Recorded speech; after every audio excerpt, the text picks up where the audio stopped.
In the vast cathedral of the northern woods, Ranger Alex moved not as a conqueror, but as a guardian. He lived by the forest's rhythm, a silent promise to protect its heart.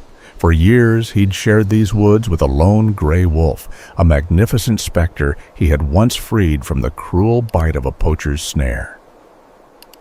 There was no bond, only a quiet truce between two worlds. But in the wild, no peace lasts forever. The sky turned against him without warning. A violent squall tore through the forest, bending ancient pines until they groaned like wounded giants. Rain lashed the ground as Alex searched for cover, but the wind roared like a living thing. Then came the sound, the deep, cracking death cry of an ancient tree. The world erupted in a blinding chaos of splintering wood and crushing weight. And in that instant, the forest went silent.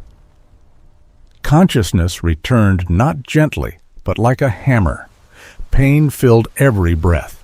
A massive trunk pinned his leg, twisted and useless beneath the weight of centuries. His fingers found the radio on his belt, shattered, dead, as silent as the woods themselves. Miles from any trail cut off, rain whispering through the canopy above. Alex understood the truth. The forest he had protected had become his tomb. He tried everything. He pushed, clawed, dug with trembling hands, but the fallen titan would not move.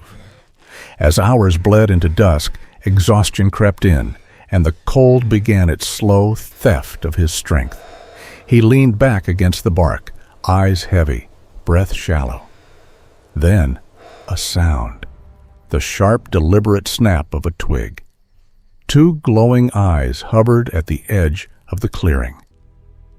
They were calm, unblinking, and watching him. The gray wolf stepped forward, ghost-like, rain beating on its coat. Alex froze. Every instinct screamed that this was the end.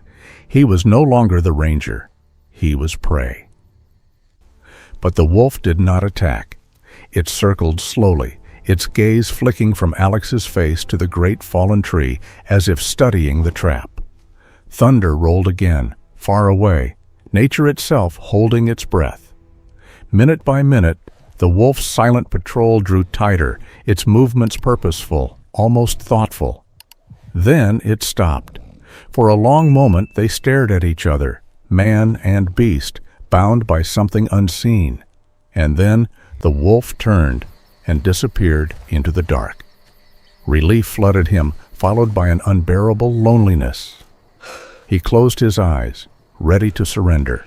But moments later, he heard it again, the soft rustle of leaves. The wolf had returned.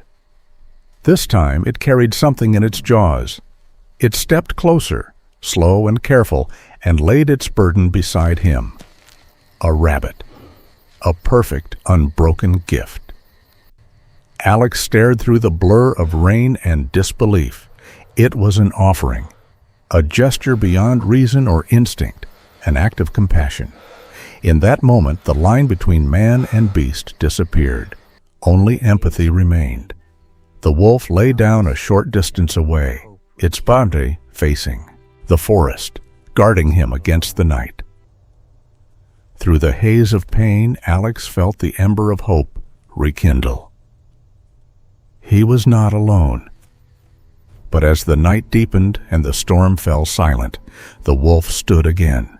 It turned, gave him one long, unreadable look, a look that carried the ancient secrets of the wild. Then it vanished into the darkness once more, and the silence that followed was colder than death. The long night passed like a fevered dream.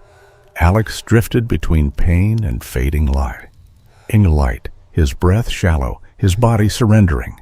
He had accepted his fate. The forest was quiet again, a cathedral of silence awaiting its final prayer.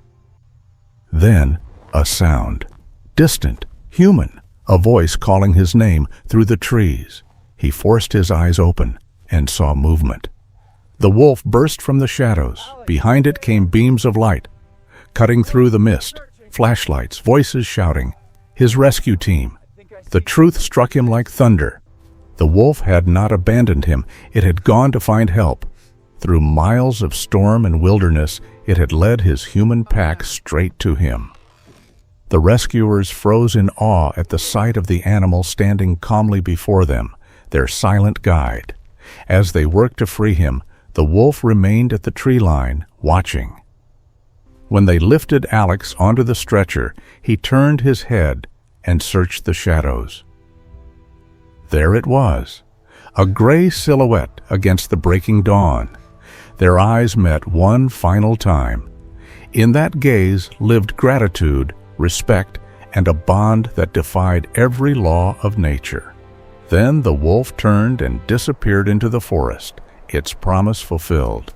And somewhere, deep in the pines, a lone howl rose, not of sorrow, but of remembrance. That night, the ancient laws of predator and prey were rewritten. A debt was repaid not with fear, but with courage, loyalty, and compassion, the sacred, unspoken language of life itself.